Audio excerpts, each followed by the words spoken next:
una producción original de Enfoque Audiovisual. Hola, ¿qué tal amigos del podcast del Divino? Hoy estamos en un episodio más con un buen invitado, un gran invitado, un invitado de lujo, Miguel Javid Hernández Rodríguez, exjugador de los Tiburones Rojos de Veracruz, actualmente entrenador y formador de niños que quieren cumplir con un sueño tal como lo hizo él. Miguel, es un gusto tenerte acá. Teníamos rato ya queriendo platicar contigo hasta que por fin se nos dio. Bueno, antes que nada, gracias a ti, Toño, por este espacio. La invitación, pues, siempre estuvo a raíz de que nos encontramos por ahí en Veracruz y bueno, pues, a tus órdenes. Oye, Miguel, pues muchos años ya en el fútbol.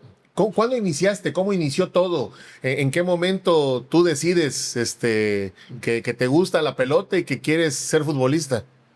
Inicié jugando en la escuela, creo que como la mayoría de todos nosotros, ¿no? Okay. Para mi escuela, que era el Cristóbal Colón, Okay. en ese momento, y era el taller de fútbol, y así empezamos, jugando en la primaria, secundaria, y ya digamos que a inicios de bachillerato, ya es cuando empiezan a aparecer que sí, la selección de Veracruz, el selectivo, y pues básicamente ahí me fui enrolando. Porque tú no vienes de familia de futbolistas, ¿o sí? No, mi papá es constructor, se dedica a lo que era poner estructuras de lámina galvanizada, y mamá trabajó en una universidad, pero básicamente así que tuviera alguien futbolero, mi papá me acercaba a los campos, creo que esa era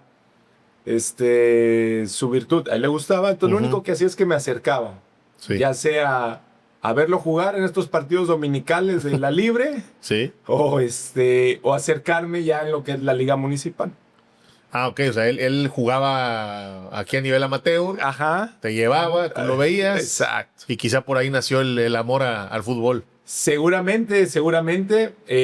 También veía mucho el Real Madrid de Hugo Sánchez, el Nápoles de Maradona. O sea, siempre el domingo en tu casa había fútbol o Fórmula 1, y eso, pues yo creo que se nos fue un poquito metiendo en las venas, ¿no?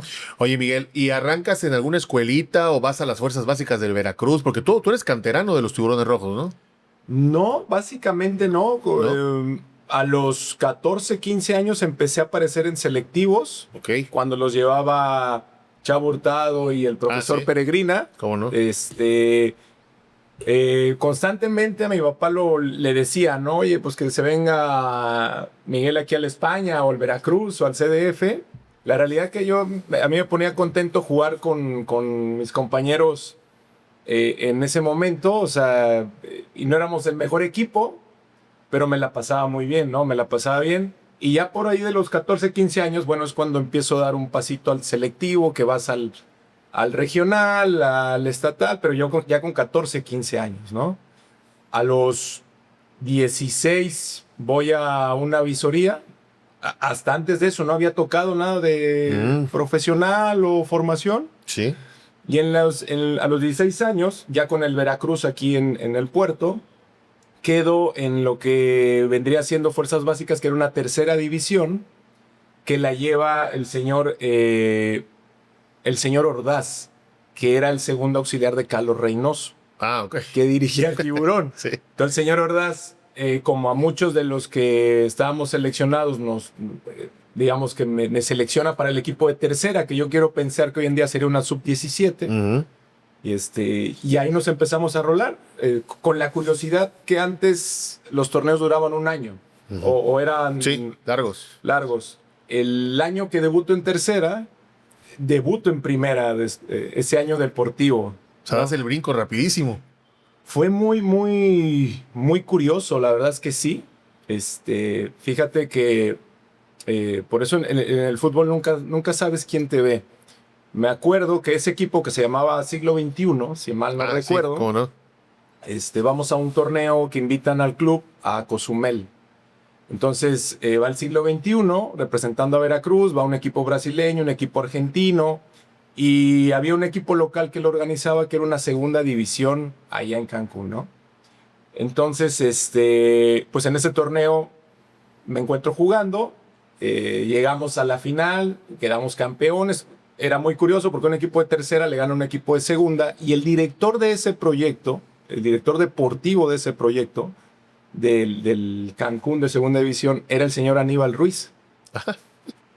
Entonces regresamos, yo me incorporo al equipo de tercera, sale Carlos Reynoso al tiempo y nombran a Aníbal Ruiz entrenador del Tiburón. Entonces me acuerdo que llegamos un día a entrenar con las fuerzas básicas y nos dicen, bueno, el número tal, tal y tal, tienen que reportarse con el primer equipo. Curioso. Entonces fuimos y empezamos a entrenar con el primer equipo. ¿Qué pasó? Que el señor había visto los partidos, o por lo menos la final, le llamó la atención y los que habíamos, digamos, destacado, estaba Hugo Chávez, estaba Ricardo Munguía, nos suben a entrenar con el primer equipo, con esto de sparring, ¿no? Al final para eso somos van los jóvenes. Y ahí empezó, digamos, mi viaje, mi periplo en lo que es un poquito más el profesional. Pero fíjate cómo es, ¿no? El otro día decía Carlos Casarín, que tú lo conoces bien, le decía a los chicos de Cañoneros, jueguen como si fuera el partido de sus vidas, nunca sabes quién te está viendo. Y tiene razón, mira lo que te pasó a ti. Sí. O sea, el joven debe de aprovechar todas las oportunidades que tenga, ¿no? Sí.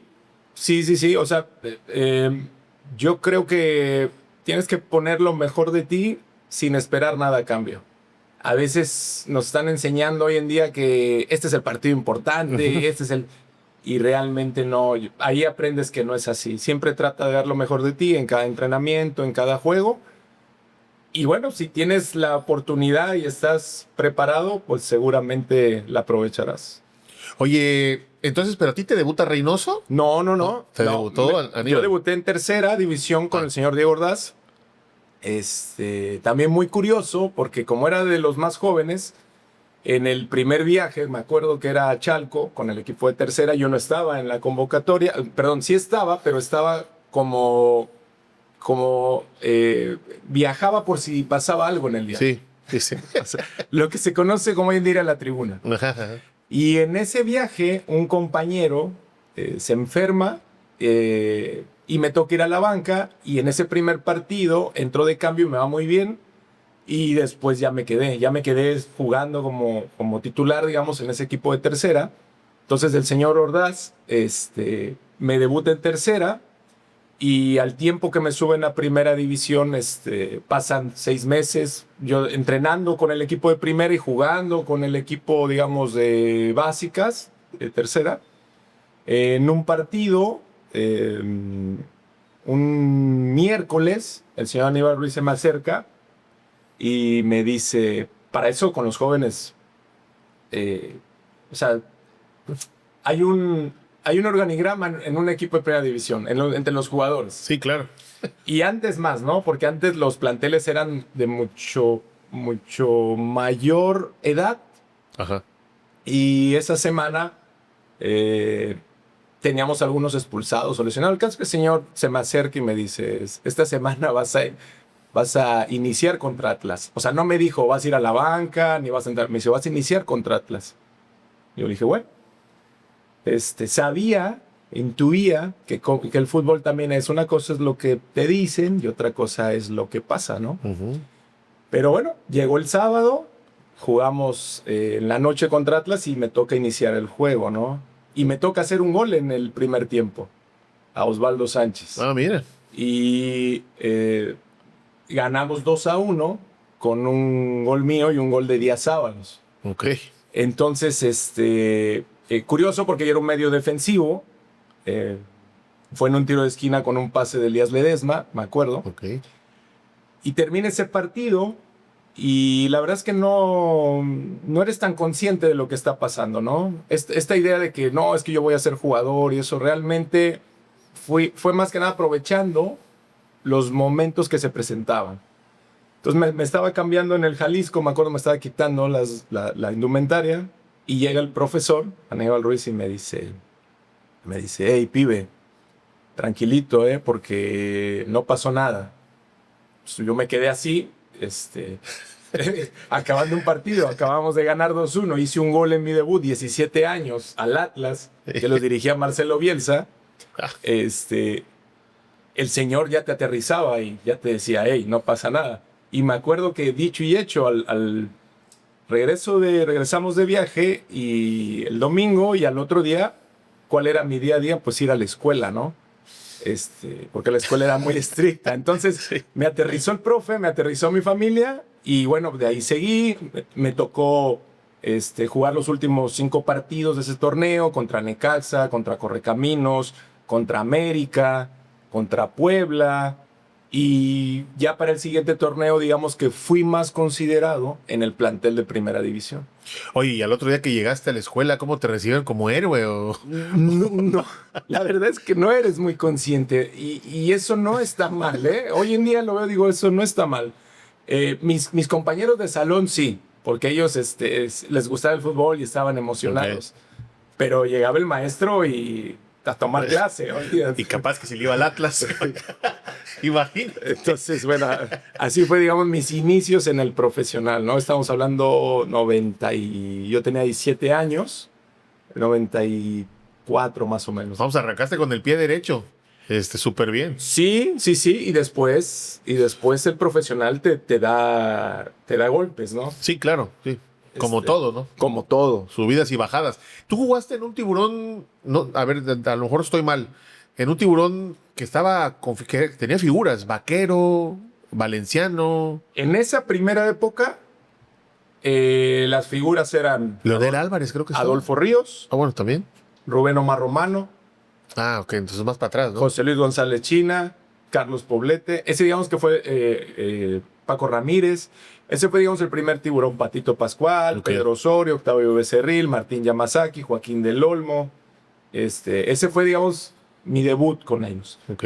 Al año y meses, es cuando llega este segundo equipo que comentas, que vino José Mario Vaquero, Níver Arboleda, Leonel Álvarez, Valenciano, Alexis Mendoza, Alcón Peña, otro Tiburón, digamos, ¿no? Pues sí te tocó figurones, ¿no? No, bueno, me acuerdo, fíjate lo que es, ya lo ves a la distancia, ¿no? Mi primera concentración de primera división fue con Rubén Omar Romano, que era el capitán del equipo. ¿Con él te tocaba? Yo me acuerdo, el equipo concentraba en un hotel en el centro. Uh-huh. Entonces llego, pues toco. Parte curioso porque había como una humareda en el cuarto. Y abro y ya me dice, pibe, pasa, pibe, ¿no? Y ya veo, y era Rubén Omar Romano, que me acuerdo que traía un short de San Lorenzo, ¿no? Uh-huh. Esa fue mi primera concentración. Y después al tiempo, me acuerdo que la primera concentración de José Mario Vaquero fue conmigo. Órale. Fue mi compañero de cuarto, parte del tiempo que él estuvo aquí, ¿no? Oye, imagínate, ¿no? Las pláticas, yo me imagino, extraordinarias. La verdad es que yo callaba y observaba y absorbía. Realmente aprendí mucho de ellos mediante la observación.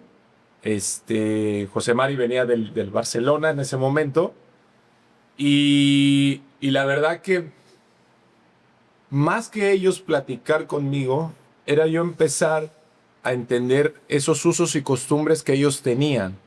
Me acuerdo, José Mari, el mexicano o el latino tiende mucho en las comidas a comer mucho carbohidrato. Sí.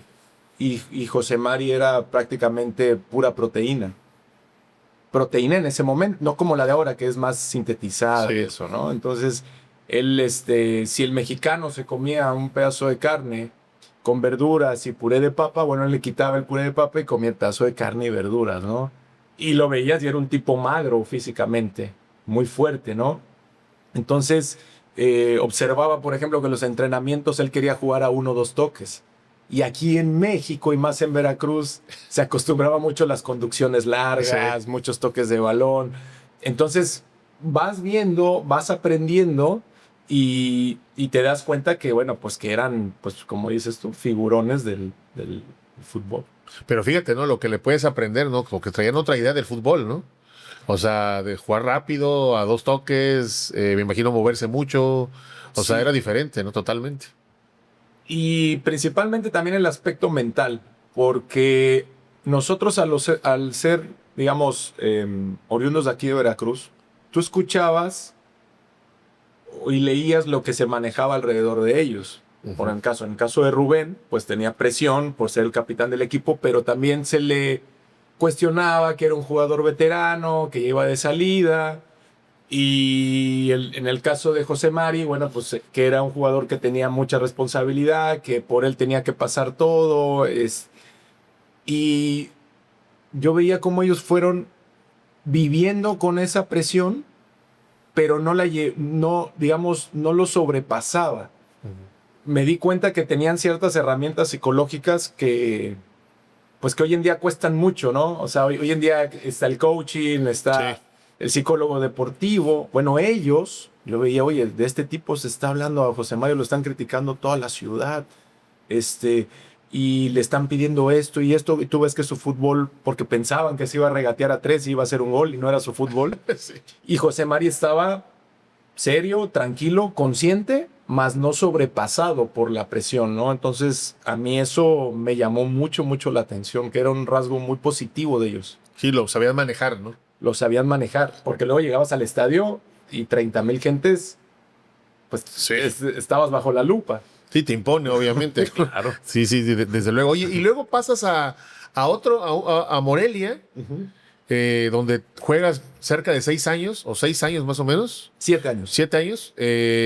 Y también, digo, a ver, en la defensa estaba Darío Franco, estaba Heriberto Ramón Morales, también estaba bravísima la plantilla.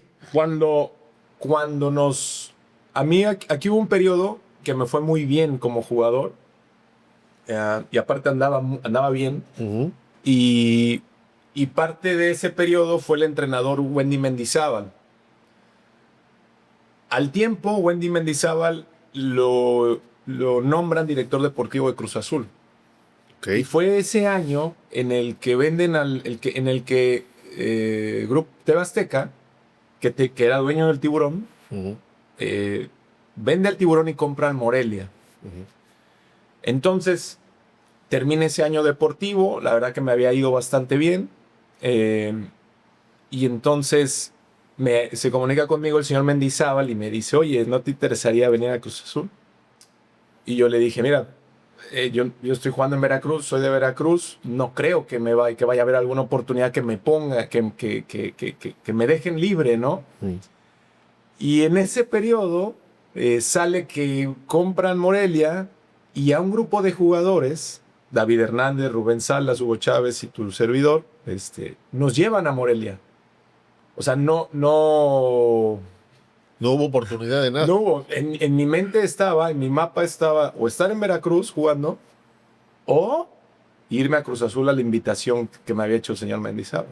Y cuando pasa esto del draft, que antes, bueno, no había esto del internet y te enterabas por teléfono, me dijeron, no, saliste a Morelia. Y dije, ¿cómo salí a Morelia? O sea, que me había comprado Morelia, ¿no? Yo dije, ¿cómo? Aparte era un equipo en último lugar del descenso, ¿no? Sí. Y bueno, lo platiqué con mi familia y me dijeron, bueno, pues ahí te llevó el destino, ¿no? Un lugar que no conoces, un entorno. Entonces llegamos y nos topamos con que era un vestidor, como tú mencionas, de mucho jugador veterano que quería una revancha en el fútbol. Ricardo Martínez, el Fugas. ¿Cómo no? Roberto Hernández, Chuy Gómez, Chícharo Hernández, Héctor Islas, Claudinho, Fantasma Figueroa, Cleomar Pires. Entonces llegamos ahí nosotros jóvenes y ellos nos dijeron, no van a tener oportunidad aquí ustedes. Yo tenía 20 años, iba para 21 años. Y bueno, fue empezar de nuevo a machetear, a matarte en el entrenamiento. A los 6 meses llega Darío Franco. Entonces la competencia se puso brava y la verdad que me tocó también participar y jugar. Fue, digamos, que un segundo reto deportivo, y en Morelia esos 7 años yo lo divido en 2 etapas. Esa primera etapa en la que jugué mucho me fue muy bien, pero a mitad de esa etapa, y siendo dirigidos por Tomás Boy, me rompo los ligamentos de la rodilla en un Morelia Celaya. Y ahí estuve casi 8 meses sin jugar, ¿no? Fue un periodo difícil, complicado. Y me recupero y vuelvo a pasar, digamos, otra revancha. Me mandan a jugar a la Liga de Ascenso con La Piedad, que era filial de Morelia. Y sin la certeza si iba a regresar a Primera División. Entonces vuelvo a picar piedra, digamos, ya a mis 25 años, después de tener ya una buena cantidad de partidos en Primera División. Y entonces me va bien en el ascenso, digamos, y me invitan a hacer pretemporada con el Morelia. Me habla un auxiliar institucional, me dice, oye, ya vimos que te recuperaste de la lesión, te invitamos a hacer pretemporada con el primer equipo, dice el Flaco Tena, él va a ser el encargado del equipo, pero sin garantía de nada, de si te quedas en el equipo o no, ¿no? Entonces esa pretemporada en Cancún, me acuerdo, bueno, pues me tuve que volver a matar otra vez, ¿no? Claro. A iniciar de cero, a picar piedra, y termina esa pretemporada y me informan, dice, te quedas en el primer equipo, ¿no? Eres el último, digamos, de un plantel de 26, 28 jugadores, figuras, digamos, no todos, pero sí un plantel muy vasto. Y fue, digamos, mi segunda etapa en Morelia. Y ese año es el año que salimos campeones, ¿no? Ya el equipo tenía a Darío Franco, Jorge Almirón, Flavio Davino, Tato Noriega, Ángel David Comiso, Hugo Chávez. Alex Fernández también estaba, ¿no? Alex Fernández, Carlos Morales, Pastor Lozano. Y bueno, había que buscarse un espacio ahí, ¿no? Entonces... Pero sí lo encontraste, ¿no? Lo encontré. ¿Sí? Lo encontré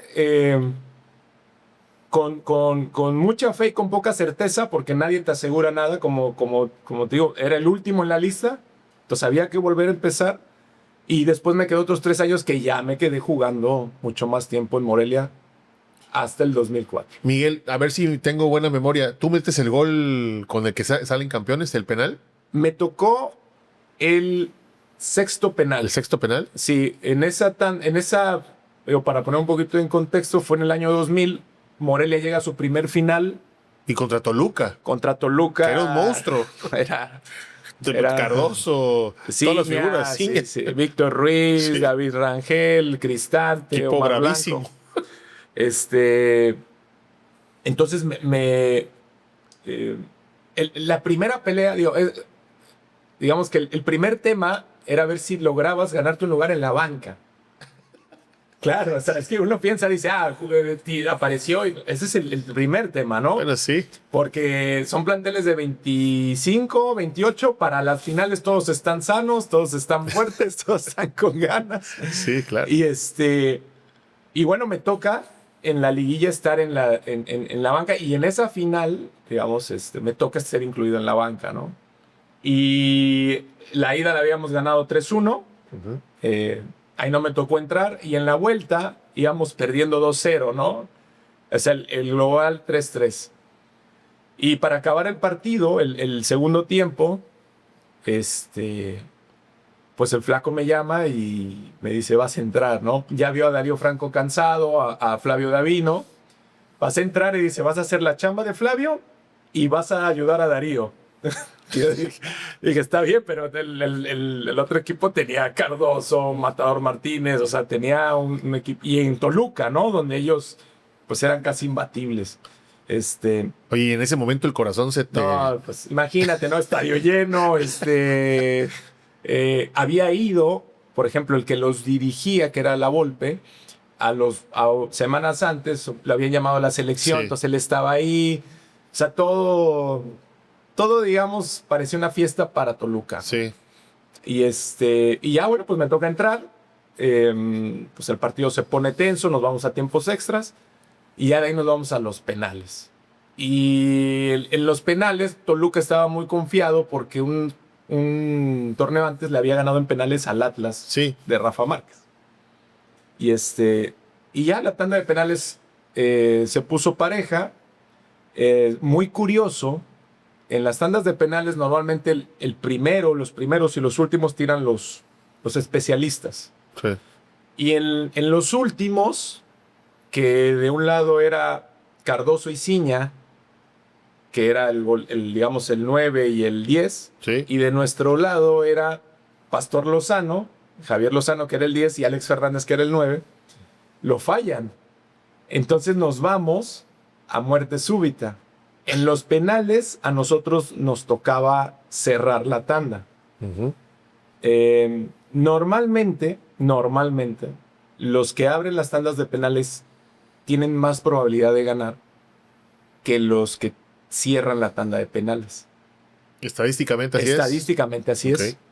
Entonces, nosotros tenemos en el quinto penal para cerrar, para llevarnos el título, tenemos ese quinto penal y lo fallamos. Uh-huh. Entonces ahí el estadio Explotó. explotó. Ellos tiran el sexto penal, lo meten, y ese es el que me toca a mí tirar, ¿no? El sexto que cerraba, que nos dejaba eliminados, si fallaba, ¿no? Y bueno, en ese momento no hay lista. No, cuando tú haces una lista de penales, haces una lista de los 5 que tiran. Sí. No hay más. No hay No, o sea, no hay de que entrego una lista de los 10 penales. en caso de. En caso. Entonces llega el sexto, el estadio gritando Toluca y gritando Cristante. Y entonces el auxiliar, digo el auxiliar porque al flaco lo habían expulsado, al profe Tena lo habían expulsado por una mano clara que no quiso marcar Felipe Ramos Rizo, Ok. que nos daba, digamos, un penal a favor ya en el segundo tiempo. Dice el auxiliar, ¿quién tira el sexto, no? ¿Quién dice yo? Entonces pues nos volteamos a ver. Yo para eso yo no practico penales, ni soy especialista, ni nada que se le parezca. Digamos que en mi ámbito profesional, en primera división solo hice 3 goles. Era más un tema defensivo que un Sí. tema ofensivo. Y entonces me ve el auxiliar y me dice, ¿no? Me dice, oye, ¿qué vas tú? Y le dije, bueno, pues voy yo, ¿no? Entonces me toca salir. Lo que hablaba un poco de la observación, y esto ya lo veo en retrospectiva, yo había puesto atención a los penales. Okay. Yo me había dado cuenta que Hernán Cristante, en todos los penales, se inclinaba a un lado, Uh-huh. ya sea derecha o izquierda. Entonces, cuando me toca, tuve claro, dije, tengo que decidir a qué lado. No puedo decidir a lo último, ¿no? Después ya vas haciendo como un manual para eso y después ya se lo enseñas a los chavos, porque ¿sí? sí es importante, sí. Y entonces dije, lo voy a tirar al centro. Si Cristante en los 5 primeros se tiró o a la derecha o a la izquierda, en probabilidad es poca que se quede en medio. Entonces lo que dije, lo voy a tirar en medio. Me enfoqué en una cosa en ese momento. El estadio de Toluca, el Nemesio 10, no tenía el pasto de ahora. Tenía un pasto mucho más resbaladizo. Y después de 120 minutos de fútbol, pues un poquito rayando Sí. en lo lodoso, ¿no? Entonces había que cuidar bien dónde poner la pelota y hacer una buena ejecución. Entonces dije, bueno, decidí tirarlo al centro, tengo que hacer un buen golpeo, colocar bien la pelota y tratar que no resbale. O sea, son detalles que parecen simples, pero que son importantes. No, ¿cómo no? De hecho, cuando lo tiro, se ve que la pelota se mueve y me regreso a colocarla. Y entonces, pues, empieza el estadio, Cristante empieza a un poquito este juego psicológico. Uh-huh. Y bueno, lo tiro al centro, firme, y pum, lo meto, y el estadio se apaciguó. se apaciguó. Me toca regresar, y ahora les pasó a ellos lo que a nosotros. Tú veías que no salía nadie a cobrar el séptimo penal. Como que no estaban preparados. No sabía quién. Exacto. Sale un jugador de Toluca y lo falla. Y ya Heriberto Ramos Morales tira el séptimo que nos da el campeonato. La dejamos ir una vez, 2 no. Y ya fue el primer y único, porque luego llegamos a 2 finales más Sí. con Morelia, con mejor equipo, con mayor presupuesto y no las ganamos. Uh-huh. Siendo primer lugar general. Esa vez que entramos a la liguilla entramos en 8º. Uh-huh. Ah, bien. Y es el único campeonato que tiene esa institución. Es tocar el cielo, ¿no? Ser campeón, ¿no? Mira, cuando nos subimos al camión, fíjate que ni nos cambiamos. O sea, nos fuimos con la ropa, me acuerdo que tenía yo lodo en las calcetas y todo, y era, vámonos así porque nos están esperando en Morelia, ¿no? Entonces, subimos al camión y me dice Tato Noriega, me dice, ¿no sabes la resonancia, implicación que va a tener esto en tu carrera deportiva, ¿no? O en la carrera deportiva de todos nosotros? Y yo le decía, ok, sí, está bien, tenía yo 26 años, ¿no? Estaba muy contento, pero tanto así que hace unos meses nos invitaron a los 25 años de la conmemoración de ese campeonato. 25 años después, ¿no? Entonces, sí, la verdad que tuvo mucha implicación en mi carrera y siempre buscando los porqués, ¿no? ¿Para qué? Para que yo pueda transmitir eso. No, te metes a la historia de un club, ¿no? No es cualquier cosa. No, es que, claro, a mí el club al tiempo me toca salir en buenos términos. Hablo yo con Álvaro, que era el presidente. Sí. Le digo, mira, llevo 7 años aquí, he dado todo lo que tenía que dar al club y quiero buscar otros retos, ¿no? Otros aires. Y me dijo, perfecto. Dice, en aquella época, ¿no te acuerdas que había lo de las cartas, no? Sí. Me dice, acabando este año deportivo, yo te libero y tú donde te quieras colocar. Así como te lo estoy diciendo, así fue. Pasa ese año deportivo, juego, me va muy bien. Y me acuerdo que estaba yo de vacaciones y me habla el director deportivo, que era Luis García en ese momento. Luis García me quería intercambiar por un jugador de Tecos, Marco. Entonces, este acuerdo con Álvaro había sido de palabra. Se ve que se lo comunican en ese momento. A Luis García no tenía conocimiento porque no estaba en ese momento cuando pasó. Y me habla un poco enojado, ¿no? Me dice, oye, yo no sabía que tenías este acuerdo con Álvaro, así que el lunes repórtate en la oficina y tienes tu folder con tus papeles y tu carta de liberación. Dije, bueno, no. Regreso de vacaciones, voy al club, voy por mi folder, que era el señor Miguel Hernández, que jugó aquí, se libera, libre de contratarse con cualquier club. Por ahí un par de cheques que me debían de dinero. Y me acuerdo estar saliendo de las oficinas de Morelia con mi folder, mi carta, y dije, ¿qué hago, no? Porque nunca tuve representante, nunca fui tan social en este ámbito deportivo. Sí. Y dije, ¿qué hago? ¿Dónde quieres jugar? Y dije, pues quiero jugar en Veracruz. Y viajé a Veracruz en el 2004. Fui al estadio y estaban las oficinas. No sé si te acuerdas que antes estaban sobre Jacarandas, ¿puede ser la calle? Sí. Entonces me acuerdo, toqué la puerta, me recibió una muchacha que imagino que era la secretaria y le digo, oiga, pues quiero hablar con el director deportivo. O sea, tal cual. Tal cual. Me dice, ¿quieres hablar con Gustavo? Y le digo, sí. Siéntate. ¿Sobre qué asunto? No, pues soy jugador de fútbol y quiero hablar con él. Sí. Esperé media hora y ya me hace pasar que en ese momento era Gustavo Parente, que era el que estaba, digamos, el que ayudaba a Herrerías. Sí, a Rafael Herrerías. Exacto. Y entonces ya le explico, mira, mi nombre es tal, vengo de jugar en Monarcas Morelia, soy oriundo de Veracruz y quiero jugar aquí. No sé si me conozcas. Para eso el equipo estaba de pretemporada en la playa, ¿no? Ya estaba en la pretemporada. Ya estaba en la pretemporada con Wilson Granolat. Sí, claro. Y y me dice, a ver, espérame afuera. No era como ahora de que en un teléfono ya te sale todo, ¿no? Sí, claro. Se ve que hizo un par de llamadas, preguntando cuánto había jugado, si realmente era cierto lo que yo decía. Entonces me habla y me dice, mira, ok, mira, para que no tengan, ya sé que vienes de jugar, ya sé que tienes estos partidos, voy a hablar con el entrenador, ellos están en este hotel, y ver qué me dice. Y entonces le habla al entrenador y el entrenador y le dice, oye, mira, está fulanito de tal, que... Y el auxiliar de ese entrenador era Carlos Barra. Bueno. Y entonces Carlos, porque jugamos juntos, se ve que le da alguna referencia, entonces Wilson le dice, dile que venga a las 6 de la tarde aquí al hotel. Ellos estaban en un hotel aquí pues en la zona de la playa, ¿no? Sí. Entonces ya fui con él y me acuerdo El uruguayo es muy, te ve a los ojos y es muy frontal. Y entonces me ve y me dice, ok, dice, ¿vos quieres jugar acá? Y le digo, sí. Y me pega una cachetada, me dice, bueno, ok, mañana repórtate a las 8 de la mañana en tal lugar, tal, tal. Y ya, empecé a entrenar con el equipo y cuando viene, por eso te digo que sí, mi salida de Morelia fue buena,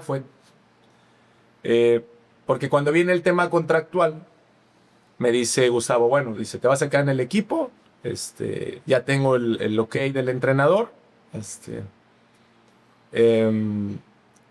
¿cuánto quieres ganar? No, pues tanto. Ok, nos arreglamos, la verdad que no hubo mayor problema. Y me dice, bueno, y pues ¿cuánto hay que pagarle a Monarcas, no? Tu carta de liberación, la famosa. Y le dije, mire, no se preocupe, yo hablo con ellos. Me dice, no, ¿en serio? Digo, sí, yo hablo con ellos. Y yo consigo mi carta de liberación. Y bueno, a los días regreso con mi carta de liberación que ya tenía y me dice, bueno, te vamos a pagar esto y te voy a dar esto como bono de tu carta de Por la liberación. casa. Exacto. Sí.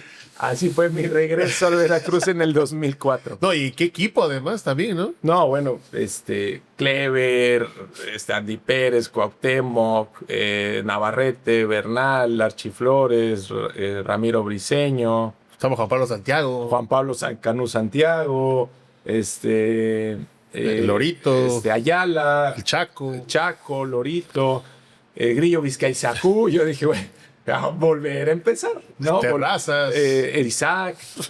Había que volver a Cuatrochi. Patrochita. Había que volver a picar piedra, ¿no? Ya éramos un plantel vasto de 28. Jugaba con 3 defensas, me acuerdo, ¿no? Jugaba Canú, jugaba Cuatrochi y Terrazas, ¿no? Sí, o a veces Archie también. O a veces Archie. O Archie de carrilero. Ajá, también. Sí. No, estaba bravísimo. Te tocaron buenos equipos, la verdad. Digo. Sí, me tocó. Y siempre terminaste jugando. Me tocó jugar, me tocó pelear el descenso en Morelia y me tocó pelear el descenso en Veracruz. Sí. Porque también hubo una época, si te has de acordar, esa época fue muy buena, pero después se va Cuauhtémoc y se lleva a Chaco y se lleva a Clever.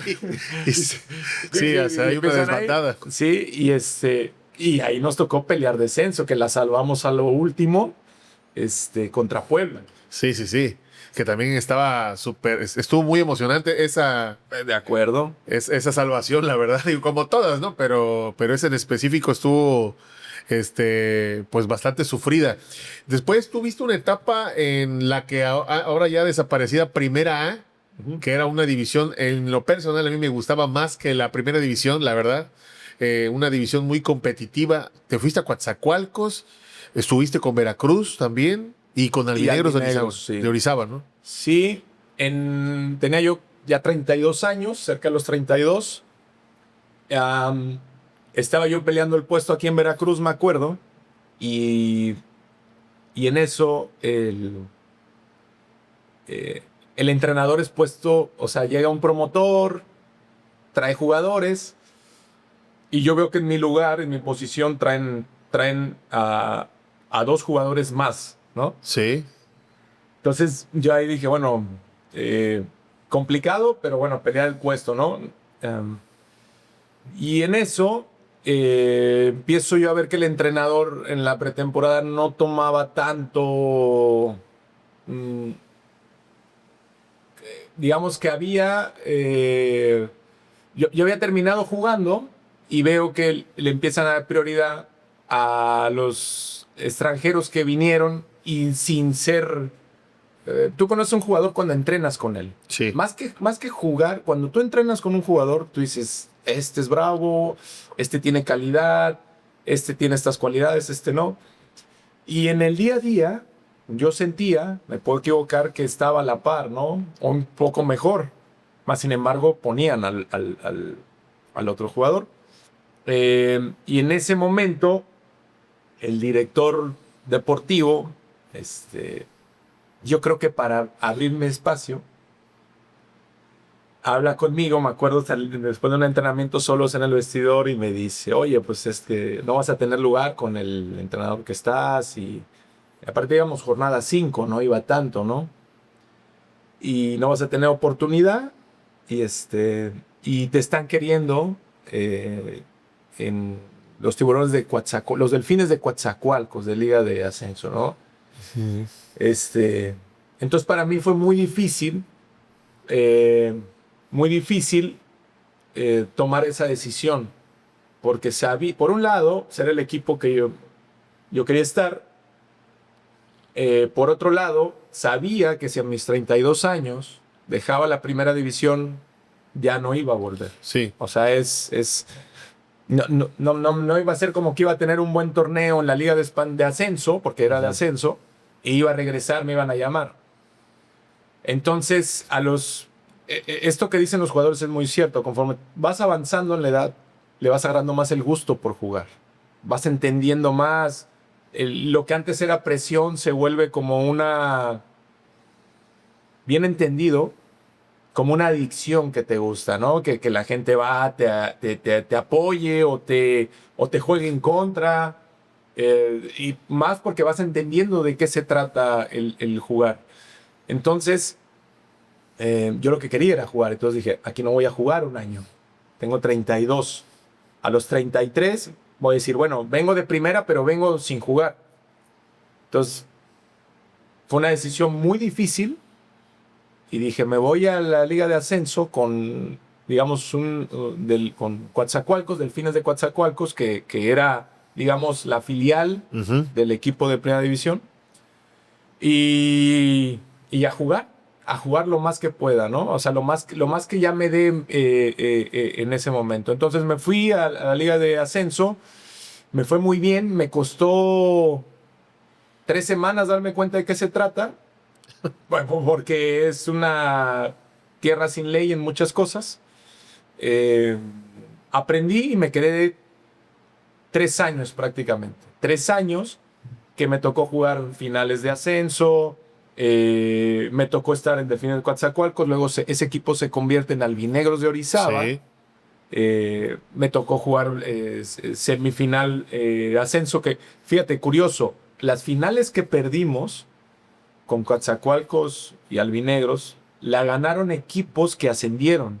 O sea, la primera que jugamos en Coatzacoalcos fue contra el Puebla de Chelis. Ajá. Y asciende el Puebla de Chelis. Sí.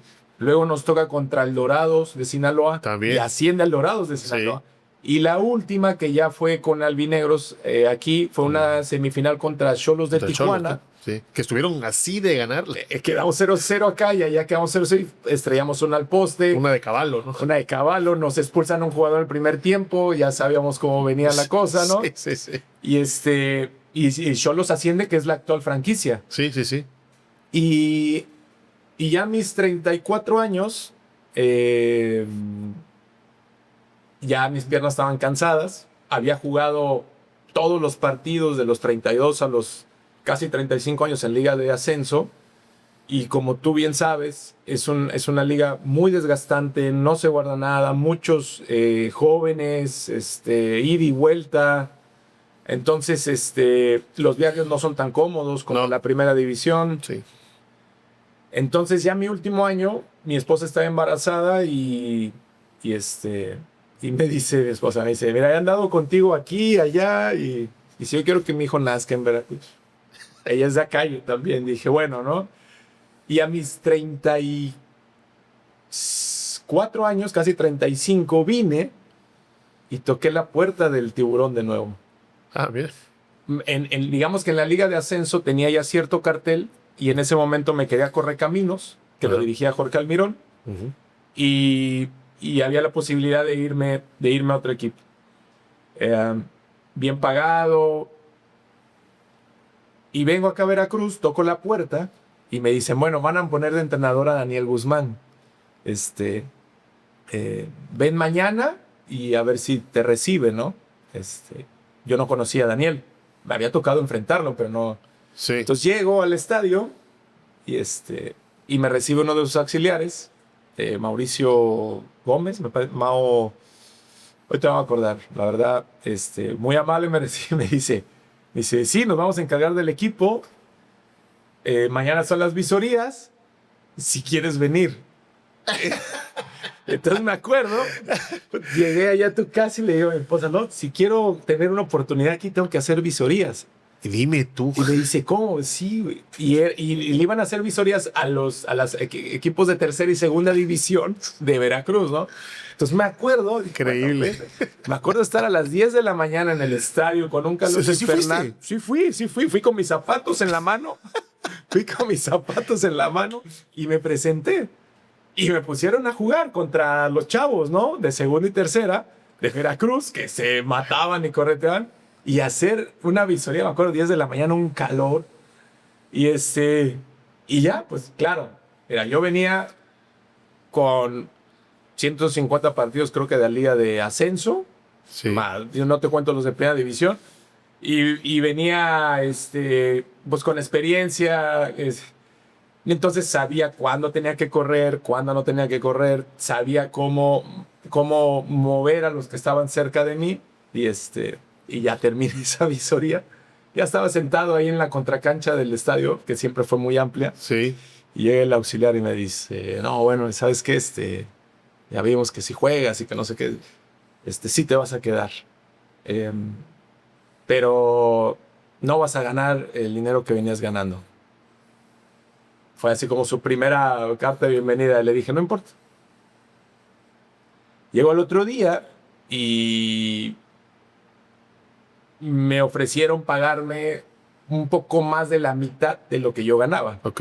O sea, era un descenso en lo económico y ya siendo tus últimos años. Y encima me dicen, pero no vas a jugar.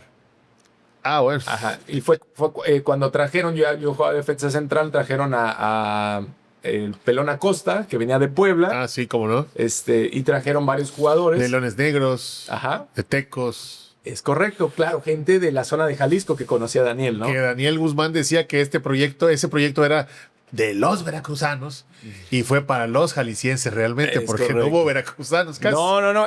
Digamos que a mí me tocó estar, pero un poco porque toqué la puerta. Sí. Y terminé jugando.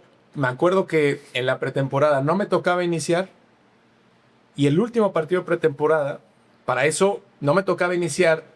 Y bueno, como tú sabes, en Veracruz, en la pretemporada, si no ganas, ya te están cuestionando. Entonces, me pone a jugar en el último partido de la pretemporada. Me va bien. Y de ahí jugué todos los partidos de ese torneo. Y me fue bastante bien, me sentí muy bien. El preparador físico, el señor Juan Giovanni, me puso bien físicamente. Entre la experiencia que él tiene y, digamos, mis vivencias, él me decía, mira, vamos a ajustar aquí, porque ya un jugador de 35 años, con tanto desgaste, y en un clima como Veracruz, hay que saberlo llevar, ¿no? Entonces, me fue muy bien ese torneo, y el siguiente torneo que entra Joaquín del Olmo, ya decido retirarme, ¿no? Ahí tomas la decisión de irte. Muy joven, ¿no? ¿35 años sería? Sí, 35. Me acuerdo, estábamos jugando un Veracruz Necaxa en Aguascalientes. Y la verdad que me tocaba jugar, a veces ser capitán, pero siempre estar ahí. Y me acuerdo una jugada que tiran un centro y el delantero de Necaxa salta a cabecear y yo quiero saltar y él me saca la pelota muy fácil, ¿no? O sea, me gana la pelota ahorita. Sí. Me acuerdo, todavía tengo esa imagen ahí en el estadio de Aguascalientes, era de noche. Cuando caí, digamos, de la disputa aérea, y ahí dije, ya no estoy para competir, ya no estoy compitiendo. Ahí te diste cuenta. Ahí me di cuenta, por lo menos en esa liga, ¿no? Que es una liga brava. No la quiero comparar con la de ahora porque no hay comparación. Antes me parece que los extranjeros y los mexicanos que habían en esa liga, la mayoría normalmente avanzaban a primera división. Me acuerdo, por ejemplo, Pumas de Cortés. Sí. Venía de Pumas de Cuernavaca, que me tocó enfrentar mucho. Morelos, ¿no? Y me acuerdo, dije, ya no estoy para competir. Y ahí ya me cayó el 20. No quise aventarme un año. Es más, yo tenía todavía un semestre más de contrato. Pero ya no iba a ser un poco justo y honesto con el espacio para alguien más. Y ahí decido colgar los botines, 35 años. Es difícil, ¿no? Retirarse. Es difícil. Yo siempre les digo que es un poco, si se entiende bien, un poco por lo que veo en las películas, con esta gente que va a las guerras, ¿no? Y están allá un tiempo y regresan, te quedan secuelas. Claro. Te quedan secuelas porque lo que vives es llevarte a tope, si realmente quieres estar ahí, llevarte a tope todos los días y luego incrustarte en la vida de hoy en día laboral es... la vida muchas veces te dice, no, llévatela tranquilo, no te preocupes, no, tú eres mi amigo. Y cuando en el deporte tú compites, ahí, como me decía un entrenador, no hay árboles, no hay dudas. Si un jugador anda mejor que otro, normalmente se va a ver en el campo. Y afuera, en la vida diaria, no siempre es así. No hay tanta, como me decía un buen amigo, me decían, no hay tanta meritocracia como en el deporte. En el deporte, bien, de alto rendimiento, si tú tienes más méritos, porque el entrenador siempre va a intentar, o el jugador, o sea, si tú andas bien, Vas a jugar. vas a jugar. Entonces, esta meritocracia en el día a día, en el incrustarte a la sociedad, no siempre está. Entonces, a mí me costó mucho, ¿no? Entonces, la misma vida te dice, a ver, relájate, tranquilo. Le digo, oye, pero si la cita es a las 6, tenemos que estar 5:30. No, tranquilo, salimos a las... Te llevas y entonces vienes arrastrando eso. Claro que para el jugador no es fácil, ¿no? No. Ya ni siquiera me voy al tema del dinero que ganaste, ni de que todo tienes muy cómodo, ni eso. Yo creo que el jugador cuando se retira puede trabajar, o sea, está acostumbrado a la carga. El tema es que lo orienten, que lo lleven, que lo guíen y que tenga buenos líderes. Siempre estuvo acostumbrado a los entrenadores. Entonces, el entrenador es... Ahora, tú te topas aquí que muchas veces tu jefe, la decisión que toma no es, digamos... La adecuada, pues se vuelve toda una confusión para el jugador. Entonces cuesta, no solo para el jugador de fútbol, yo creo que para el deportista de alto rendimiento cuesta incrustarse en la vida diaria, en la sociedad. Oye, Miguel, te quería preguntar algo hace rato y nos fuimos desviando un poco, pero tú fuiste de los mexicanos que tuvo la fortuna de participar en una Copa Libertadores. Sí. Que ahora ya no hay. Incluso jugaste 4 partidos. Sí. Es una experiencia aparte, ¿no? Es una experiencia aparte. Coincidió mucho con un muy buen equipo, en este caso de Morelia, porque no sé si te acuerdes que primero había que jugar la Interliga, creo que se llamaba. Ah, sí, cómo no. Bueno, y había que ganarse un lugar en Estados Unidos. Sí, ¿no? Sí. Y luego había que jugar la Pre-Libertadores contra equipos de Venezuela. Sí. Bueno, todo ese proceso nos tocó vivirlo, pero aparte era curioso porque en el torneo local ibas fin de semana y entre semanas hacías estos viajes. Viaje de Interliga, ibas y regresabas. Ibas un lunes, un martes, regresabas un jueves, un viernes. Pre-Libertadores contra Caracas de Venezuela en el estadio de Caracas. Era una locura. Sí. Y fuimos avanzando y nos vimos en fase de grupos ya de la Libertadores. Y entonces, me acuerdo, empieza la Conca Champions. Y entonces jugábamos Liga Local, Libertadores y Conca Champions. Ahora, en la Libertadores era así, jugabas un día, no sé, jugabas un día la Liga Local y te decían, el miércoles juegas contra Vélez Sarsfield en Argentina. Entonces eran viajes larguísimos. Y entonces tú dices, bueno, Argentina, Vélez Sarsfield, en la tele se ve bonito, se ve bien. Llegabas, no, ambiente hostil, te puteaban, te escupían, claro. Arbitraje. O sea, era otro ambiente, era otro fútbol. Entonces nos tocó en el grupo Nacional de Montevideo, Nacional de Uruguay. Okay. Nos tocó Vélez Sarsfield de Argentina. Nos tocó Sporting Cristal de Perú. Perú. Y nos tocó el Olmedo de Ecuador, ¿no? Entonces andábamos, digamos que en esas giras, y cuando no había Libertadores, había Conca Champions. Y Conca Champions era equipos locales y equipos de Estados Unidos o equipos de Guatemala. Nos tocó ir a jugar a Guatemala, Costa Rica. Pero sin duda, a tu pregunta, jugar la Libertadores es otro fútbol. O sea, ibas y cuando tú veías que la primera barrida del rival levantaba un jugador tuyo y el árbitro ni se inmutaba, tú decías, aquí es otra cosa. Aquí es otra cosa. Pero es aprendizaje también, claro, ¿no? A mí me tocó jugar contra Sporting Cristal en Perú y nosotros nos jugábamos el pase, veníamos bien, Sporting venía abajo de nosotros y nos pusieron con un calor infernal en Perú. O sea, cuando estaba acostumbrado a jugar de noche, ¿no? Me acuerdo que le ganamos 1-0 y en el vestidor no había agua, o sea cosas sudamericanas. Exactamente. Pero bueno, te van curtiendo, ¿no? Pero estilo. Te van curtiendo. Y ese año, y debe aparecer por ahí, febrero del 2002, Monarcas Morelia fue el mejor equipo del mundo ese mes. Yes. ¿Por qué? Porque haz de cuenta que tú en las ligas, por lo que entiendo, vas... cada liga, cada punto que logras en ciertas ligas es un puntaje a nivel FIFA. Las ligas más importantes tienen mayor puntaje. Sí.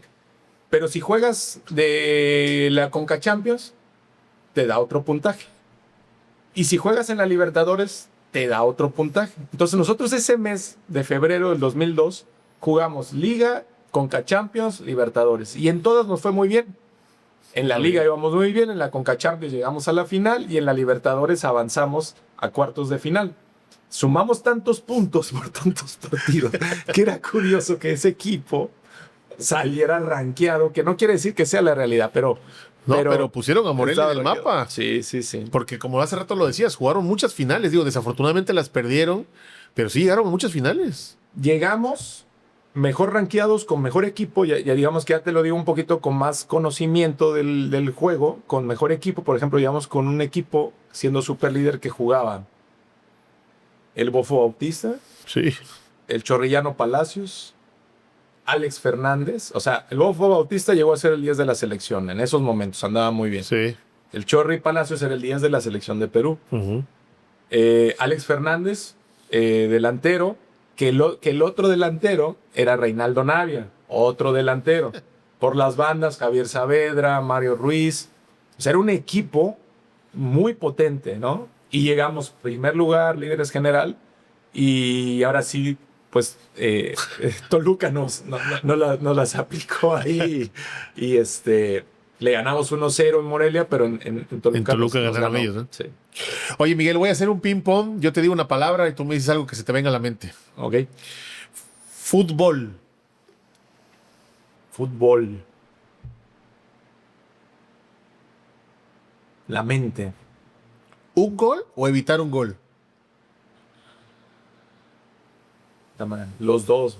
A mí me apasiona. Es que yo fui defensa. A mí me apasionan los dos. Festejo el gol, pero también festejo mucho cuando hay una buena acción defensiva. Como el Pollo Briseño. Como el Pollo Briseño. ¿Equipo favorito?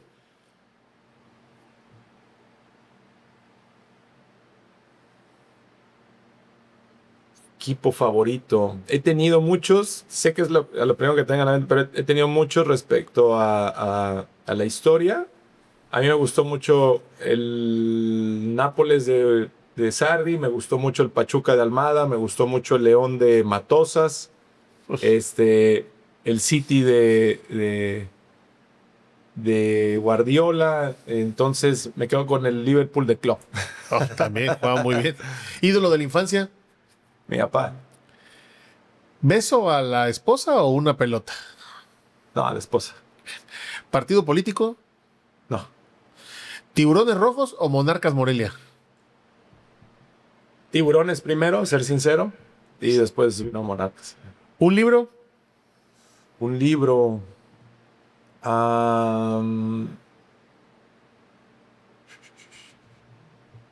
Dejar ir. ¿Dejar ir? Sí, ¿Así se llama? Sí, del señor doctor David R. Hawkins. dejar Órale. ir. Defensa favorito. Defensa favorito. Mira, la verdad es que, te repito, cuando ves a alguien, ok, pero cuando entrenas con alguien, entonces a mí Darío Franco me enseñó, porque no era un tipo de cualidades, pero era un tipo que todos los días se mataba, ¿no? Entonces yo ahí Oh. creo que absorbí mucho. Sí, Darío. cómo no. Una canción. Una canción, Gritos de Esperanza de Alex Ubago. Ok. ¿Tu mejor amigo? Mi mejor amigo son dos, Eduardo y Jonathan, andan fuera de la ciudad. ¿Café o té? Café. ¿Comida favorita? Comida favorita, el arroz con camarón. Uf. ¿Whisky o ron? Ah, ¿la cerveza o el brandy? Más. Sí. ¿Tacos o torta? Tacos. ¿Una película? Antes hubiera dicho Azul Profundo, pero me gusta mucho Interestelar. Oh, cómo no. ¿Cantante favorito? Cantante favorito. Hijo, ha venido menos, pero me gusta Arjona. Arjona. Ah, pues es tu favorito. ¿Qué futbolista revivirías? Esa Maradona. Maradona. Sí. ¿Con quién te gustaría irte de fiesta?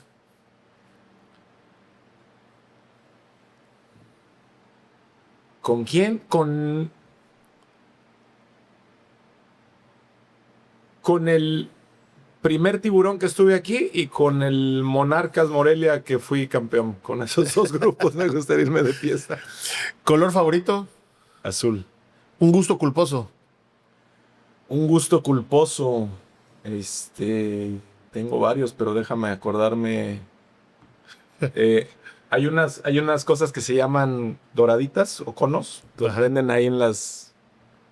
Son unas como. Con lo que hacen los barquillos de los helados. Ajá. Las hacen en Córdoba. Puta, me matan, güey. Y sé que no es nada bueno, pues pura azúcar. ¿Una sesión de gimnasio o una salida al bar?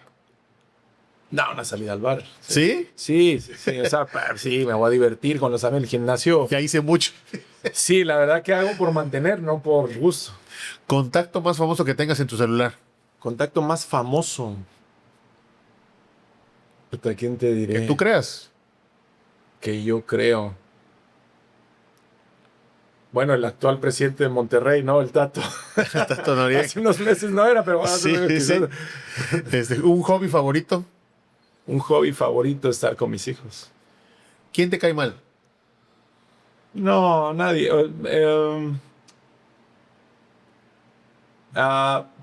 Me cae mal la soberbia.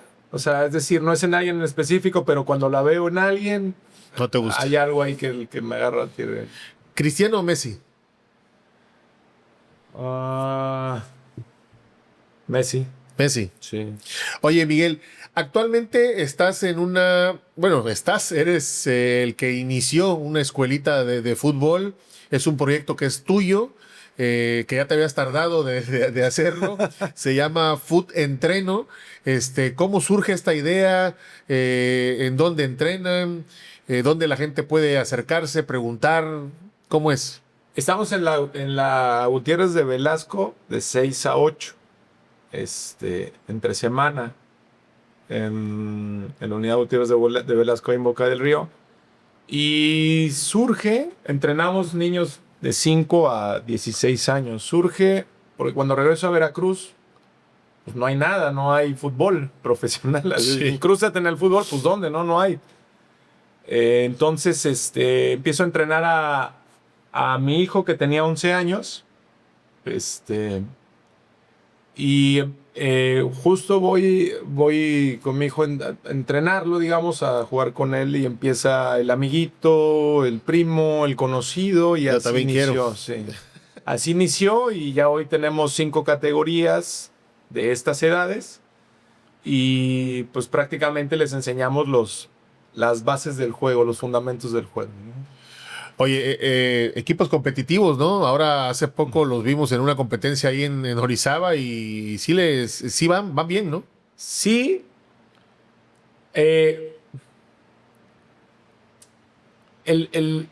digamos, como lo vivo yo, me toca vivirlo, es un poco diferente a lo normal. ¿Qué es lo normal? Que a nivel, digamos, entrenador.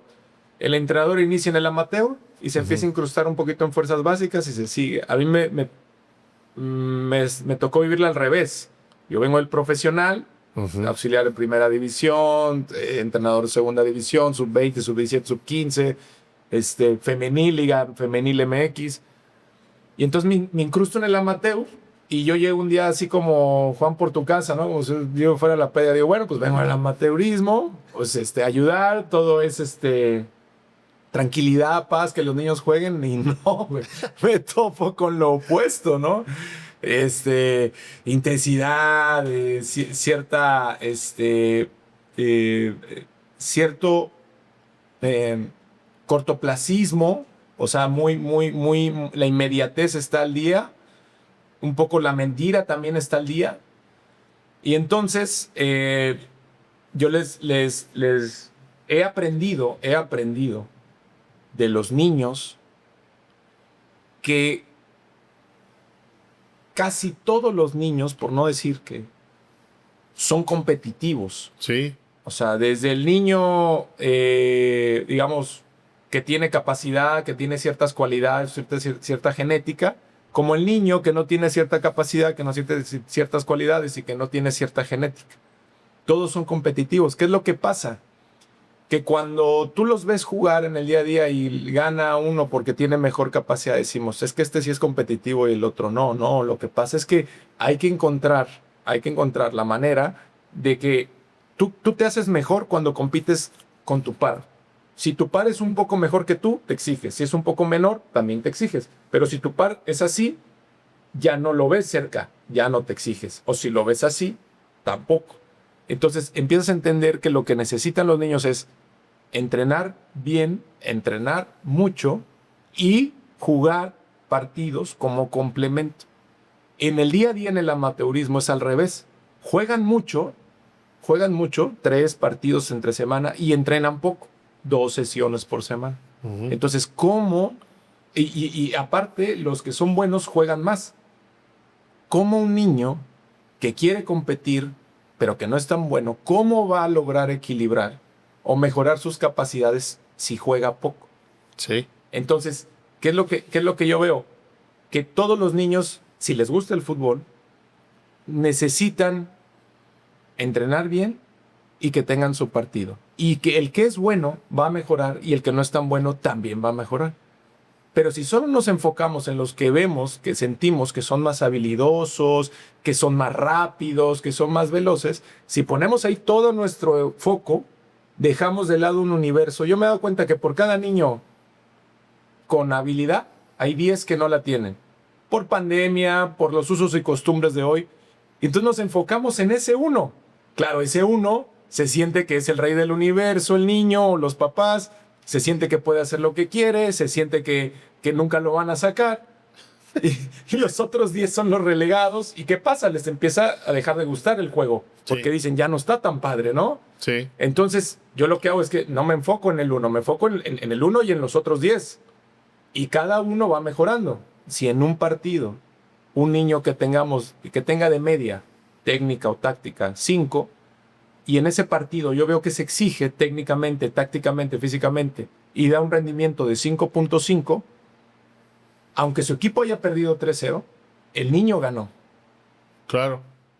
Y al revés que veo, un niño que tiene de media 9, porque ha entrenado más, porque ha sido estimulado mejor. Si ese niño tiene 9 y en su partido su equipo gana 10-0 y ese niño no se la pasa a alguien cuando se la tiene que pasar, regatea cuando no tiene que regatear y hace 6 goles y todos se lo aplauden, yo digo, a ver, ese niño de 9 se exigió 8. No va ganando, va perdiendo. Sí. Por eso cuando llegan 14, 15 años y decimos, ¿qué le pasó si era bueno? No, ¿qué le pasó? Pues que el ojo clínico de afuera tiene que detectar eso y entrenarlo para que en vez de 9 te dé 9.2 y el que tiene 6 te dé 6.5. Y así van creciendo y así van creciendo. Yo no estoy diciendo que van a ser profesionales. Sí estoy diciendo que cada uno va a mejorar lo que puede llegar a mejorar. No solamente los que, digamos, tienen entrenador personalizado o digamos, o juegan mucho. No, la idea es todos. ¿Por qué? Porque cada vez se ve más deserción entre la etapa de los 15 y 20 años del fútbol. O lo juegan de una manera mal entendida. Pero fíjate que acabas de dar en el punto clave, me parece, porque hoy en la actualidad en los equipos juveniles o infantiles, todos quieren ganar, creen que ganando vas a poder tener un proceso formativo adecuado. Y incluso el papá también ya no quiere perder, ¿no? O ya no quiere que sus hijos pierdan, ¿no? O sea, pero tú tienes razón, hay veces que perdiendo se gana también. No, pero es que es así. Claro, Sí. yo se lo explico al papá y me dice, sí, te entiendo. Llega el sábado y se va perdiendo ese equipo 3-1 y metes al que no es tan bueno para que juegue, Sí, se enfurecen. sí. Y cuando se enfurecen, entonces les dicen, mira, te lo está diciendo alguien que jugó profesional 18 años, que jugó en todas las competiciones, por lo menos en México, que se puede jugar, y que me tocó ser campeón en el fútbol mexicano, no gané ningún trofeo de los 15 para abajo. Mi casa no está llena de medallas, ni de trofeos, ni de recortes de periódico, de esa etapa, de los 15 para atrás. Entonces, cuando yo veo que los empiezan a llenar de, pues, un poco de fierro, de metal, con copas, con medallas, con recortes, con ahora imágenes digitales, Sí. yo digo, no está ganando, está retrocediendo. Es difícil, más que lo entiendan, porque cuando tú lo explicas, suena congruente. Llevarlo a la práctica. Llevarlo. Yo me acuerdo del primer partido de que me toca dirigir con niños. Fue en la Finca Junior. Entonces, el de la liga, cuando vio que yo tenía un equipo, me dice, vas a jugar contra tal. Yo dije, bueno. Yo iba, pues, contento, emocionado, mi primer partido con los niños. Los papás pensaban que yo iba a hacer magia porque yo venía... Nos metieron 17-0. No. 17-0. Pero a mí me llamó la atención algo, ¿no? Un poco la hazaña con que el otro equipo te hacía los goles. Sí. O sea, no era un tema de fútbol, era un tema de medio de aplastar. Sí. Ahí te dije, entiendo. cabrón. Había yo leído, digamos, un poco en el, vamos a ponerle en la utopía, en el fútbol, en ciertos países, como Estados Unidos, por ejemplo, cuando un equipo ya lleva una ventaja de más de 3 o 4 goles, empieza a sacar jugadores. Es por reglamento. Ah. Si tú vas ganando 4-0, sacas a uno para que se equilibre. Ajá. ¿Me explico? Sí. Y eso logra que el partido, lo que hablábamos de la exigencia, se empieza a hacer a la par. Sí. No, aquí no, güey. Aquí iban 9-0 y se seguían ensañando, güey. Y festejaban el onceavo como Entonces si fuera el yo primero. dije, bueno, ¿esto qué es, güey, no? Y los papás enojados conmigo porque veían que yo no hacía nada. El otro equipo así como, te gané, no sé qué. Y entonces dije, a ver, si quiero llevar la escuela o este proyecto,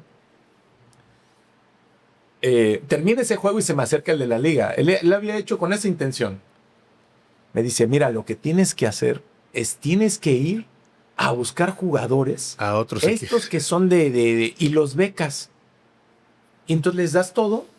Y entonces, como son buenecillos, te vienen a jugar. Y decía, a ver, espérame, me estás diciendo que vaya yo a buscar a un niño el fin de semana para que venga a jugar, que yo no entreno, que le diga que todo gratis, como hacerme un favor para jugar. Digo, ¿cuál es el mérito en eso? ¿No? Pero él me lo decía. Y eso pasa, es común, ¿eh? Y entonces me decía, si no vas a tener equipo, proyecto. Y entonces dije, bueno, ¿tengo esa sopa o tengo entrenar y trabajar? Entonces ese año fue difícil, pero lo que hice fue con los que estaban entrenar. Claro, lo que mi entendimiento y mi preparación, yo por ejemplo actualmente trabajo en la escuela de entrenadores de fútbol para la Federación Mexicana. Ok. Entonces lo que mi entendimiento me daba para enseñarles, que eran las bases. los fundamentos. Entonces dije, pues voy a empezar de ahí, que en el profesional eso no te enseñan, porque en teoría ya lo tienes, ¿no? Sí.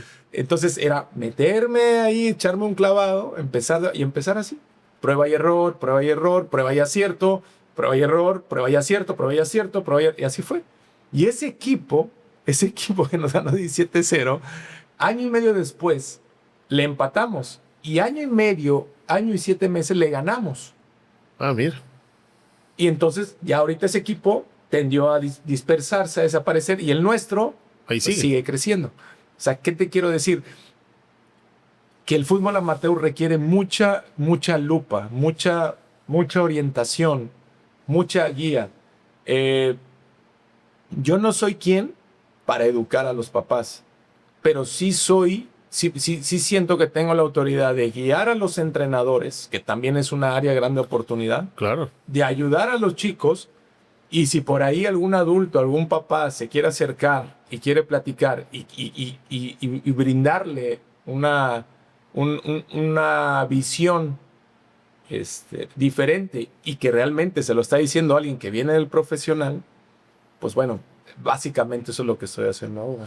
Pues ojalá que tu proyecto siga creciendo porque eres gente de fútbol, sabes, conoces, tienes una buena metodología y ojalá que la gente se siga acercando a Fut Entreno, porque estoy seguro que es una muy buena propuesta, una muy buena oferta para que los niños pues inicien en esto del fútbol y que crezcan y tengan una formación que siempre es importante, la verdad. Y en estos tiempos no hay tantos proyectos que tengan esa ideología que tú traes. Sí,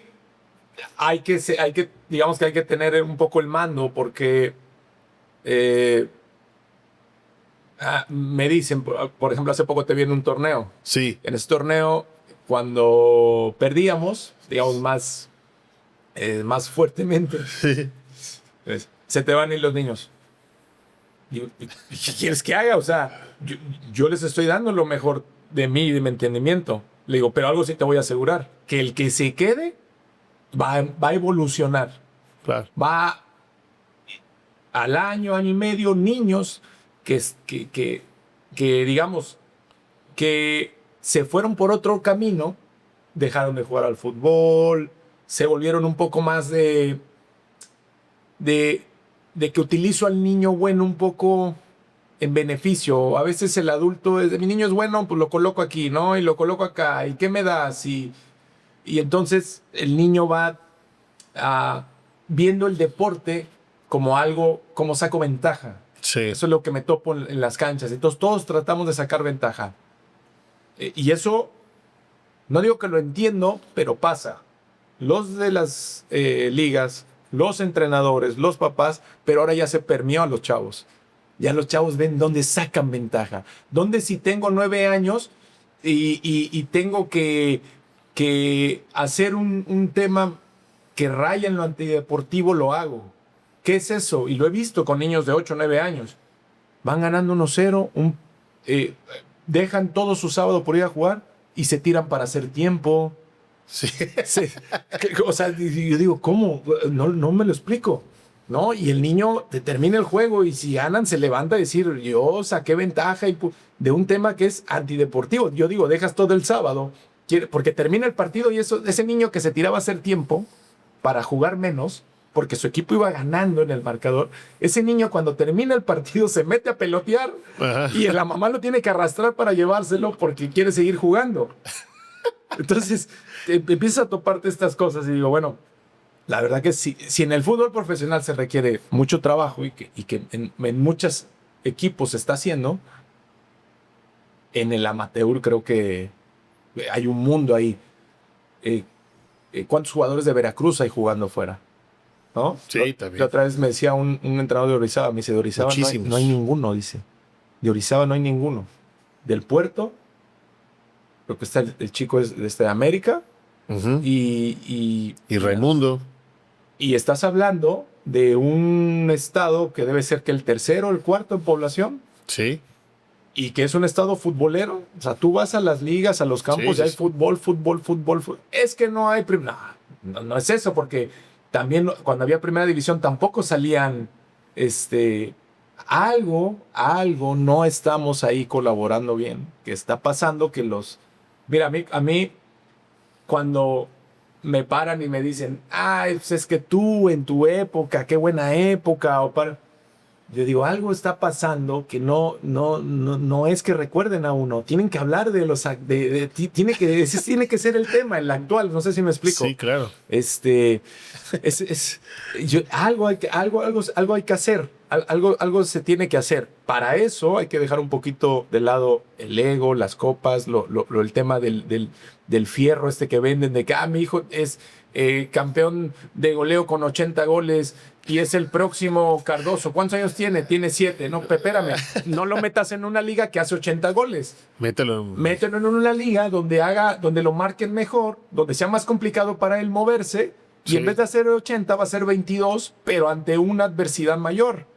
Bueno, pues eso porque eso le va a hacer ganar. Sí, fíjate que ahora vi un amigo que tiene una portera que iba a irse a probar a Dinamarca, a un equipo de allá, de primera división, y me decía que lo tenía jugando en una categoría arriba a la suya. Que digo, eso es, pues si quieres que la persona crezca y ya en la categoría donde está robando, pues es mejor poderlo competir en otro lado, ¿no? Pero hazlo entender al medio, ¿no? En general. Es difícil. Es más, cuando un equipo va a un torneo, a Copa Monterrey, y queda en un lugar de media tabla, su siguiente copa no es una copa en la que pueda quedar, dice, yo tengo que ganar una copa sí o sí. Entonces se va y se mete al torneo de Coatepec porque sabe que ahí va a ganar. Sí. ¿Me explico? O sea, es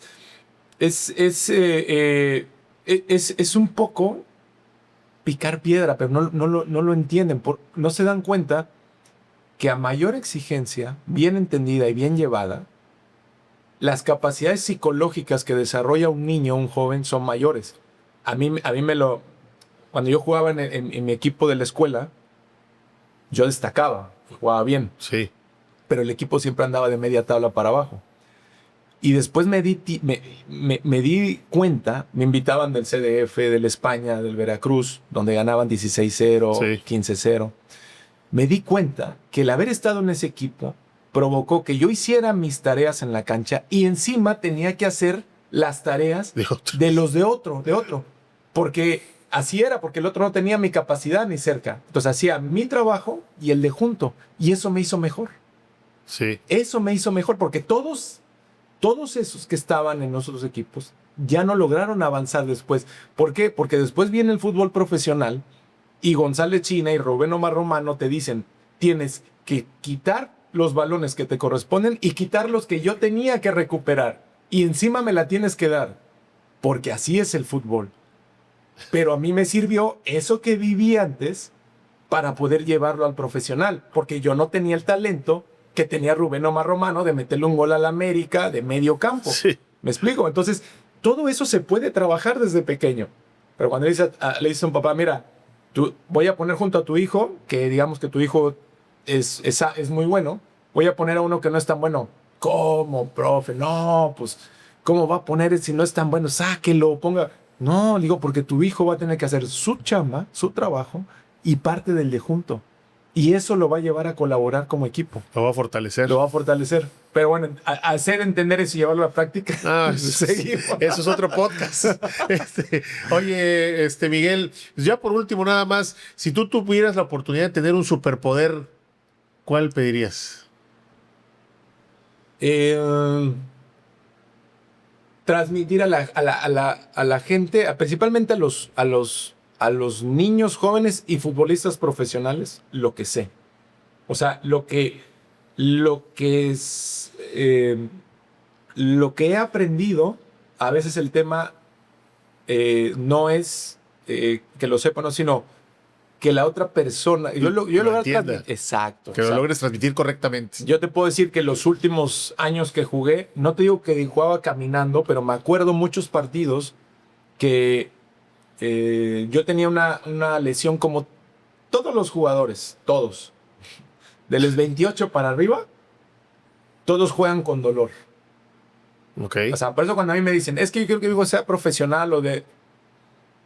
Ojo con lo, porque no está, es un poco lo que te decía, lo de las secuelas de la guerra, ¿no? Sí, claro, claro. Entonces le digo, juegan con dolor. Entonces yo me acuerdo que en una etapa era yo central y yo tenía una lesión en mi tendón de Aquiles. Pero yo no quería parar de entrenar. El jugador profesional no quiere parar. Entonces, porque su vida es el sustento, es la comida, es el estatus que te da. Entonces, mi lesión, yo un poquito entrenaba con mi experiencia, me dolía mucho. Entonces llegaba, pero el partido ya no podía yo un poquito como que ocultar cosas, ¿no? Entonces llegaba el partido y yo le decía a mi compañero central, que era más joven, le digo, Omar se llama. Le digo, oye, man, no puedo saltar.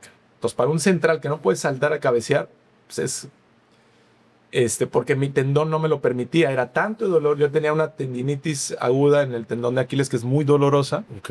Entonces me decía, mira, no te preocupes, bro. Yo salto por ti en mis pelotas y en las tuyas, pero tú la cobertura. Y así era.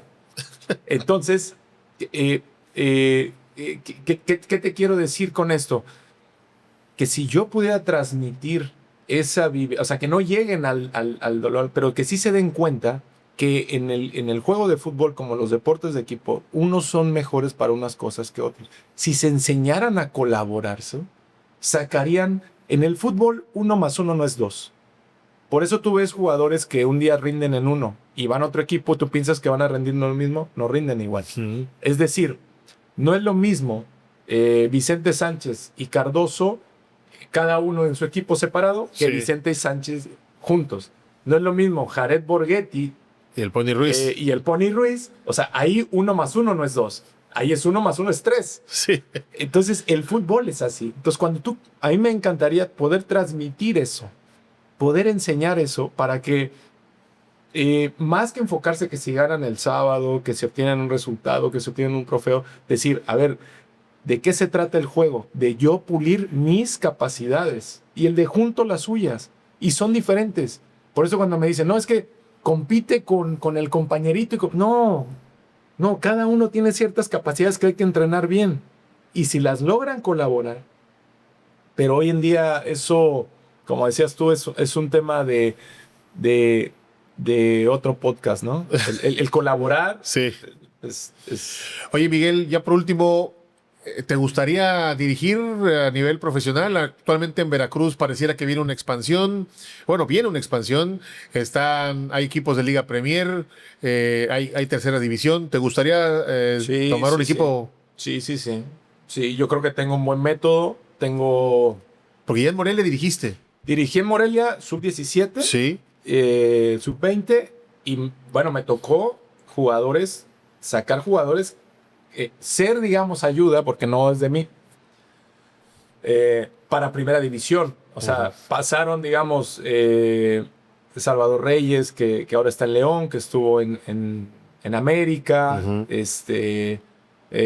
Roberto Meraz, Francisco Figueroa. O sea, me tocaron jugadores, Montaño, que es el 10 de Cruz Azul. Ok. Entonces, me tocó ver esos jugadores y entrenarlos. Y entonces me tocó ese proceso en 17, 20, sub-15, segunda división. Entonces, sí me gustaría.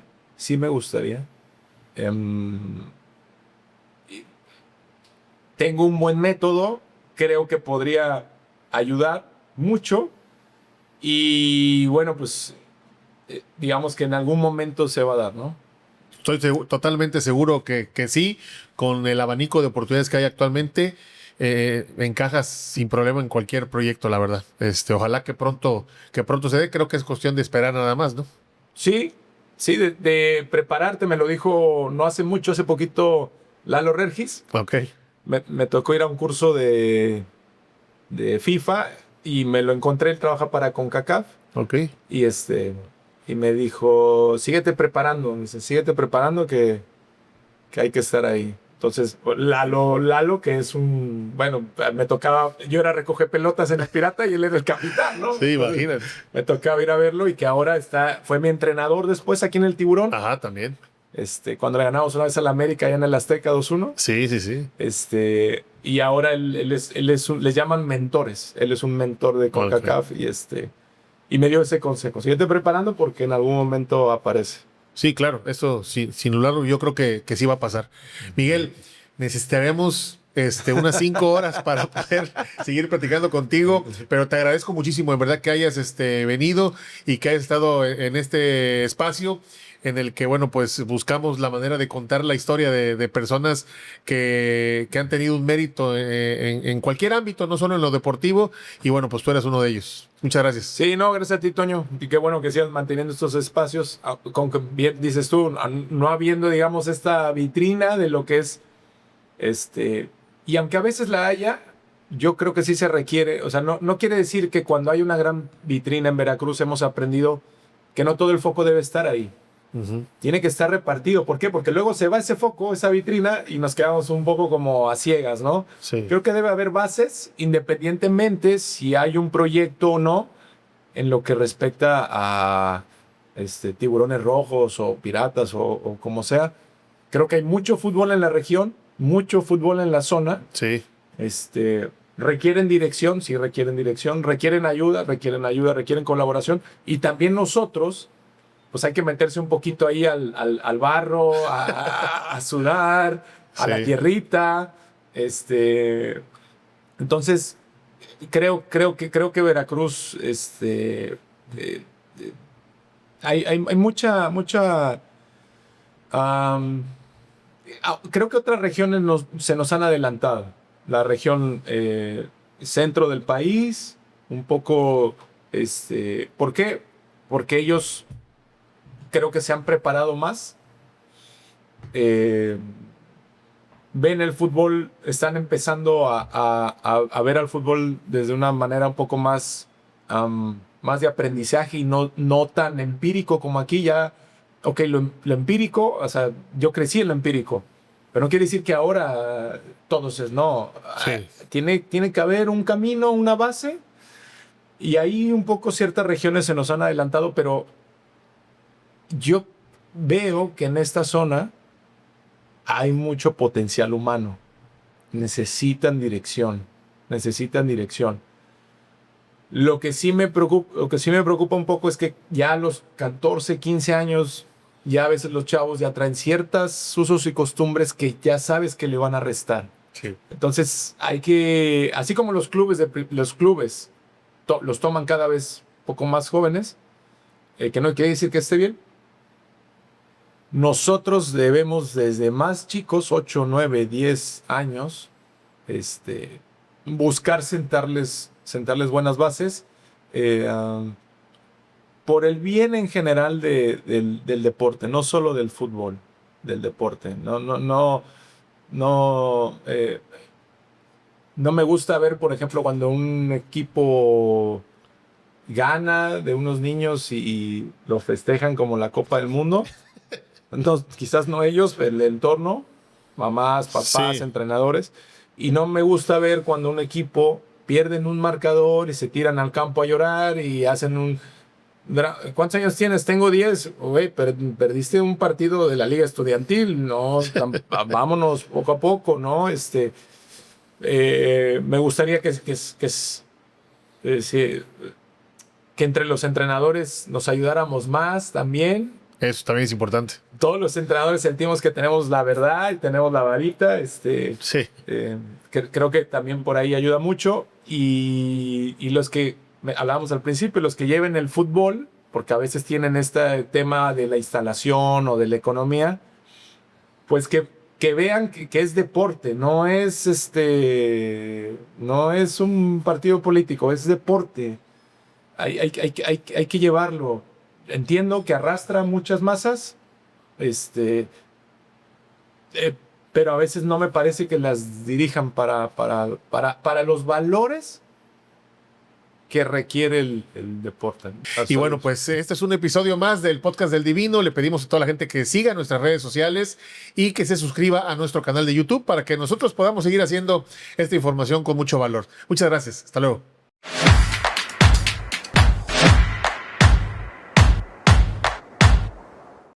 Una producción original de Enfoque Audiovisual.